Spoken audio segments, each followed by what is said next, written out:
Sarah had always loved to perform. As a child, she would put on puppet shows for her family and friends, and she would often sing and dance in front of the mirror. But when it came to performing in front of a large audience, Sarah would get crippling stage fright. Her heart would race, her palms would sweat, and her mind would go blank. She would forget her lines, her voice would tremble, and she would feel like she was going to be sick. Sarah's stage fright was so bad that it started to interfere with her life. She turned down opportunities to perform in school plays and musicals, and she even avoided speaking up in class.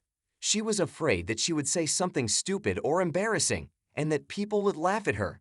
One day, Sarah's drama teacher noticed that she was avoiding performing.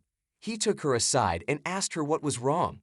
Sarah confessed her stage fright, and her teacher offered to help her. "Everyone gets stage fright," he said. "It's perfectly normal, but there are things you can do to manage it." Sarah's teacher taught her a few relaxation techniques and helped her to practice her performances in front of a small group of friends. He also encouraged her to focus on her audience and to remember that they were there to see her perform, not to judge her. Sarah took her teacher's advice to heart, and she started to see improvement. She was still nervous when she performed, but she was able to manage her stage fright and deliver good performances. One day, Sarah was offered the lead role in the school play. She was hesitant at first, but she decided to go for it. She knew that this was her chance to overcome her stage fright and to prove to herself that she could do it. Sarah worked hard on her role, and she practiced her lines until she knew them inside and out. She also used the relaxation techniques that her teacher had taught her to calm her nerves.